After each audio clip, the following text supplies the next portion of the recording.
Hello everyone, I'm SwordCailiburn687 and today we're going to talk about the future of the Amazing Spider-Man franchise of Andrew Garfield's Spider-Man and what I want going forward. To everyone that is watching, this is going to be my first time making a YouTube video. I hope everyone enjoys it. I'm going to talk about spoilers about Spider-Man No Way Home. If you don't really watch a movie, well, you're going to get spoiled. I'm going to begin the countdown in 5, 4, 3, 2, 1, go! You have been warned. Well, you didn't see No Way Home? Too bad. If you saw No Way Home, you know all the previous Spider-Mans are in this movie, and Andrew Garfield was the best out of any of the Spider-Mans for me. I like the part when Tobey Maguire and Andrew Garfield had a web off and Tobey Maguire won because he had a faster reaction time. Now, let's talk about my favorite scene with Andrew Garfield in No Way Home. After they defeated the Sinister Six, Green Goblin hits Michelle Jones out of the Statue of Liberty. When Michelle Jones falls off from the Statue of Liberty, Tom Holland's Spider-Man tries to save Michelle Jones, but gets hit and interrupted by the Green Goblin. You think all hope is lost because Michelle Jones is constantly falling down and nobody can save her. But something happens. Andrew Garfield's Spider-Man dives in and saves her. Andrew Garfield's Spider-Man cried after saving Michelle Jones, but Michelle Jones doesn't understand why. If you saw The Amazing Spider-Man 2, you all know that Gwen Stacy died from free-falling the exact same way that Michelle Jones did. Instead of the New York Statue of Liberty, it was the clock tower in The Amazing Spider-Man 2. For me, when Andrew Garfield saved Michelle Jones, he redeemed himself after the death of Gwen Stacy. Now, let's talk about the rumors. This is the whole reason why I made this video in the first place. Okay everyone, let's talk about the rumors. Okay, the rumors is Andrew Garfield might come back in Morpheus and Venom. The reason why they might bring him back because of the early test screenings in No Way Home. A lot of people who saw the early test screenings love Andrew Garfield. Sony's having a lot of discussions whether they should bring Andrew Garfield back. What did I think about the rumors? I think the rumors might be possibly true in some way, shape, or form. When I was watching Spider-Man No Way Home in my theater, everybody cheered when Andrew Garfield showed up. Everybody was screaming and shouting, or some people were just clapping in amazement for his Spider-Man. Because Andrew Garfield was in No Way Home, it brought a lot of popularity for the Amazing Spider-Man franchise. A lot of people are talking about it now, talking about the good sides, the bad sides, or a lot of people became fans of the Amazing Spider-Man franchise. Sony, you should strike the iron while it's hot. You're getting new fans for the Amazing Spider-Man franchise, and you don't want to miss or blow that chance at all. Sony, my idea would sound crazy, but you should have two different Spider-Mans. One version would be the MCU version that we already have right now, while the other version would be the Sony Spider-Man. Sony Spider-Man will follow closer to the comic books, while MCU Spider-Man would do its own thing. I would want Andrew Garfield to be the Sony Spider-Man for Sony's universe. My spectacular idea would please both Spider-Man fans. Because there's some people that don't like Tom Holland, even though they liked him in No Way Home. A lot of people want a comic book accurate Spider-Man. And you saw No Way Home, his origin is like an Elseworld Spider-Man. What is an Elseworld story? An Elseworld story are alternate events that happens in the story that is completely different from the main franchise. Tom Holland's Spider-Man is an Elseworld Spider-Man story. Instead of Uncle Ben dying for Tom Holland's Spider-Man, it was really Aunt May that was the catalyst for his Spider-Man in his universe. Even though there's a bunch of people that like Tom Holland's Spider-Man, there still are a bunch of Spider-Man fans that want a comic book accurate Spider-Man. I know there's some Spider-Man fans that think Tom Holland is the most comic book accurate Spider-Man, but wait, hold your horses for a moment. There are still some things that the MCU can't fix, like Zendaya's Mary Jane, who doesn't really act like Mary Jane at all, and Ned Leeds, who really is based on Miles' friend Genki Lee. Do you understand why they have two different Spider-Mans? Because both of these Spider-Man's continuities are very different from each other. Andrew Garfield's Spider-Man looks less nerdy, and it's a bit cocky as an adult. The whole reason why is because he's based on an adult interpretation of Spider-Man. In the 90s/early 2000s running as Spider-Man. Even though Andrew Garfield's Spider-Man doesn't look smart, he is a very smart Spider-Man. He created his own web shooters, upgraded his web shooters when he fought against Electro, Oh yeah, don't get me started on the Amazing Spider-Man 1, when he created a mechanical lock that lets him go in and out of his room based on the passcode he created. Andrew Garfield Spider-Man is a very intelligent Spider-Man, even though some people said he's not the smartest Spider-Man at all. Anyway, let's get back to talking about both Spider-Mans. The two different Spider-Mans will make you a lot of money, Sony. One that focuses on the MCU, while the other one focuses on the Sonyverse. Sony, if you had the two different Spider-Mans, you could create a whole Spider-Man cinematic multiverse at the palm of your hands for you to choose which Spider-Mans to be in which movie franchise, and what Spider-Mans could use for anything that's Marvel. I'm done talking about rumors. Now, let's talk about what I want for the Amazing Spider-Man franchise / the Amazing Spider-Man 3. First, I'm going to talk about villains. Second, I'm going to talk about love interest. And third, I'm going to talk about theme and tone. The Spider-Man franchise has a lot of different villains throughout the years. What villains I want in Amazing Spider-Man 3 is Mr. Negative and Hydro Man. The reason why I picked the villains in my list is because these villains have never been done in a Spider-Man movie or live action at all. First, let's talk about Mr. Negative and the reason why I picked him on this list. The reason why I picked him is because of Spider-Man PS4. Has anybody played this game? This game is really amazing. I will want Sony to take notes from Spider-Man PS4 to create Mr. Negative like he was in Spider-Man PS4. Sony should take notes from Spider-Man PS4 for writing Mr. Negative as the main villain for the Amazing Spider-Man 3. Mr. Negative has the ability to turn people evil using his negative powers. If Sony can't do the black suit, I would like Mr. Negative to turn Andrew Garfield evil, so Andrew Garfield will try to regain and fight the evil that's inside of him. It'd be really cool to see in live action. Mr. Negative has a Jekyll and Hyde-like personality, so his evil side always takes control of his good side. I don't want Andrew Garfield Spider-Man to free Mr. Negative from his evil side. After Andrew Garfield Spider-Man has fight Mr. Negative, Martin Lee will decide to turn himself over to the police. Martin Lee's story arc in the Amazing Spider-Man 3 would end by him trying to turn himself over to the police. All because he feels so ashamed for what he's done as Mr. Negative. How would I introduce Martin Lee into the Amazing Spider-Man franchise? I know Sony won't try to introduce Mr. Negative through Feast, because Feast is already in No Way Home when Aunt May was working in Feast. There's gotta be some way to introduce him in the Amazing Spider-Man franchise. I know! In the Amazing Spider-Man 2, Aunt May was working at a nursing center or a hospital. I can't remember, and that would be the great way to introduce Mr. Negative.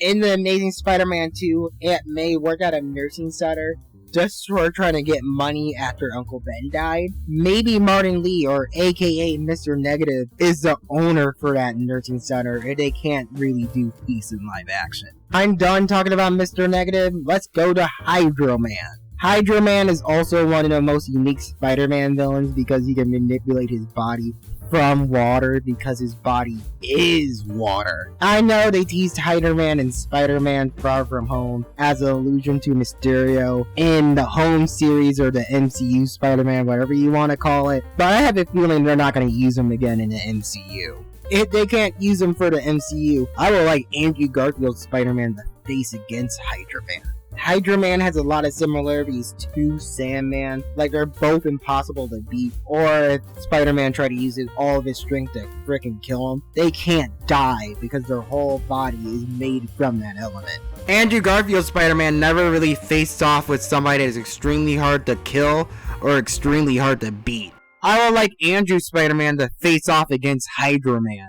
I would like his origins working with Oscorp as a plumber or electrician or whatever they want to say in the movie, and he just has a science accident through water generators. I know it sounds similar to that of Electro, how his accident happened all because he was an electrician, he fell through electric eels, but I don't care. Even though my idea would sound like something similar to that of Electro, but unlike Electro, Hydro Man would try to use his powers for personal gain. My idea was taken a little bit from Spider-Man the Animated Series, and I love Spider-Man the Animated Series. I have a great idea for a final battle with Hydro Man. Hydro Man would get so massively big that he would try to flood New York City, and Spider-Man would try to stop him.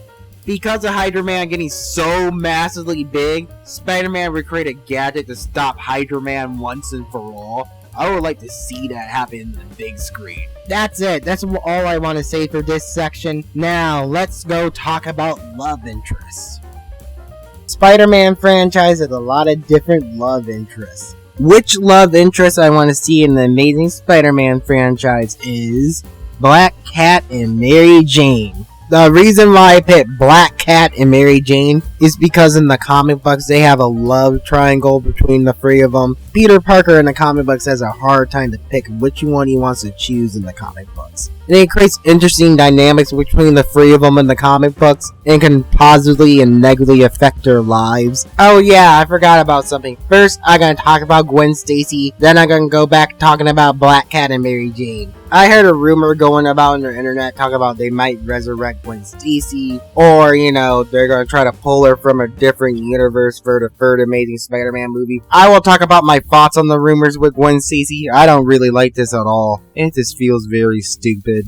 Sony, I would talk about all my thoughts about bringing back Gwen Stacy back from the dead or pulling her from a different universe. Sony, whatever you do, do not try to pull Gwen Stacy from a different universe or resurrect her for the third Amazing Spider-Man. The whole reason why the rumor or idea would be terrible because it would undo Andrew Garfield's Spider-Man's character development in No Way Home and the whole theme of him trying to move on from the death of Gwen Stacy. Sony, whatever you do, don't think of it or do not try to put it into consideration for the movie. Sony, do not even try or even think of bringing back Gwen Stacy. Because you want to get people really into the Amazing Spider-Man 3, do not try to do any dumb decision that would just take away from Andrew Garfield's Spider-Man. I'm done talking about Gwen Stacy. Now I'm going to talk about like the first girl on the list, Black Cat. The whole point of Black Cat's character in the comic books is she manipulates men to get what she wants by seduction, or she tricks people to get what she wants. Felicia Hardy, or aka Black Cat, has a weird, rocky relationship with Spider-Man. Felicia Hardy only cares about the Spider-Man side, but not the Peter Parker side, because she sees Spider-Man as a more interesting guy than Peter Parker. When Black Cat falls in love with Spider-Man, she has a hard time deciding whether she'd be a hero or a villain. Black Cat could be one of Spider-Man's love interests or be one of his antagonists. I would like Mark Webb to show the complex love side to Spider-Man and Black Cat's relationship. If done right, it'd be really cool to see in the big screen. I said enough about Black Cat, now let's talk about Mary Jane Watson. I know somebody's gonna ask, but Sword, why you pick Mary Jane? She's already been done before in the Raimi movies. I'm gonna get to that right now. There's some comic book accuracies about the Sam Raimi's Mary Jane, like her in an abusive household, but the personality for Mary Jane is not 100% there at all. I don't want to be mean to Sam Raimi or anything, because he did make Spider-Man very popular in the big screen in 2001, and there were some things he couldn't fix at the time, but I was glad how the Raimi's movies turned out. Without them, Spider-Man would not have been as popular as he was. I do know that Mary Jane was going to be in the Amazing Spider-Man 2, played by Shailene Woodley, but times has changed and we should just move forward for an accurate screen personality Mary Jane. I don't even think she wants to play the character anymore. And whoever plays Mary Jane needs to get that fun, sassy personality to her character. I know it won't be a very easy thing to do, finding a person with the right excitement and wow factor to play Mary Jane as a character, but if it's done right, it'd be really cool and wonderful to see in the Amazing Spider-Man 3. I would introduce Mary Jane in an Amazing Spider-Man verse by Aunt May. Because she sees Peter Parker sad over Gwen Stacy's death, she finds some way to cheer him up. Aunt May would talk about her sad situation with Peter Parker to her neighbor Anna. As Aunt May and Anna talk to each other, Anna would have an idea to set Peter Parker up on a date with her niece, Mary Jane. Aunt May would set up Andrew Garfield's Peter Parker to be on a blind date with Mary Jane, like how it is in the comic books. Andrew Garfield's Spider-Man doesn't want to go on the blind date with Mary Jane based on what happened on the Amazing Spider-Man 2 with Gwen Stacy. When Andrew Garfield's Spider-Man hears the name of Mary Jane, he'd be a little bit curious and interested to see what Mary Jane would look like in his universe. Andrew Garfield would say this to Mary Jane, and he'd be like, "Yeah, I did hear your name before when I was traveling across the multiverse." Mary Jane will laugh after hearing that joke, because she thinks Andrew Garfield's Spider-Man was just being sarcastic and funny. Mary Jane would be the big emotional support for Andrew Garfield's Spider-Man when he's at his lowest. When Gwen Stacy died in the comic books, he wanted to cast away Mary Jane because he didn't want another love interest to die, but Mary Jane stayed with him and healed his emotional scars that he had during Gwen Stacy's death. After that, their relationship begins to grow and blossom. I would like Mark Webb to show that Mary Jane would be the big emotional support for Peter Parker in The Amazing Spider-Man 3. That's all I have to say now. I'm going to talk about theme and tone. Now, we're in the last and final part to my Spider-Man video, theme and tone. I would like the tone to be a bit dark, but it has that hopeful optimism towards the end of the movie. And now for the theme. I would like the theme to focus on redemption. I know somebody's gonna ask, but Sword, Andrew Garfield's character already got redeemed in No Way Home. I'm gonna get to that right now. The whole thing about Andrew Garfield's Spider-Man being redeemed in No Way Home was for him trying to atone for Gwen Stacy's death and wasn't able to save her. Think about it, everyone. There's still some things that Andrew Garfield has to fix in his universe when Andrew Garfield said he became a rageful, bitter Spider-Man in No Way Home. It could mean anything, and anything's up in the air right now for his version of Spider-Man. It could mean he killed people, became a rageful vigilante, or he just became something that is feared to the public eye. And now you can kind of see why I want the whole Amazing Spider-Man 3 to focus on redemption. There is a lot of interesting things to tell for his Spider-Man when he's going to try to redeem himself for being Spider-Man. Maybe he's going to try to regain the public perspective of him being Spider-Man, so people will view him in a heroic, hopeful light. Because of Andrew Garfield's Spider-Man becoming more hopeful and an optimistic Spider-Man, I would like a slight costume change. The big bug eyes and the logo on the front from the Amazing Spider-Man 2 would be the same. The only thing would be different would be the logo on the back and the blue on the costume. I would like the blue from the Amazing Spider-Man 1 to be on the main costume for the Amazing Spider-Man 3. What I like about the Amazing Spider-Man 1 version of the costume that you can easily see the blue during nighttime. Last, the spider logo on the back would be the big classic spider bug logo from the comic books, but it has a slight change to it. Everybody else knows about the Amazing Spider-Man 1 movie logo, how it has that extra layer of detail and layers on the back of the costume for the spider. I would want to have that extra layer of detail and grooves on the back of the costume for the Amazing Spider-Man 3 logo, with the classic cartoon bug logo. Adding that extra layer of detail with the logo on the back for the cartoon classic bug logo would look really cool to see in the Amazing Spider-Man 3. But if it's done wrong, it would look really ugly and disgusting. But if it's done right, it'd be so awesome and amazing. And now, which writers and directors should help Mark Webb with The Amazing Spider-Man 3? I would like Phil Lord and Chris Miller and the Russo brothers to help Mark Webb with The Amazing Spider-Man 3. Both of these directors have really good track records. One introduced Spider-Man into the MCU, while the other one introduced Spider-Man into the Spider-Verse. Maybe Phil Lord and Chris Miller will help Mark Webb with directing and writing, while Mark Webb would be the executive producer for The Amazing Spider-Man 3. Getting these directors for The Amazing Spider-Man 3 will make The Amazing Spider-Man 3 really good to see for audiences, and will basically just change people's perspective on Andrew Garfield's Spider-Man. I will want The Amazing Spider-Man 3 to finish Andrew Garfield's character arc so that his character can move forward from being Spider-Man. There is a lot of Spider-Man fans for Andrew Garfield's Spider-Man that want to see his arc finally finished. If Sony can pull it off, it'd be a really amazing movie. That is it. This is the end of my video. Anybody who's watching my Spider-Man video, thank you and take care.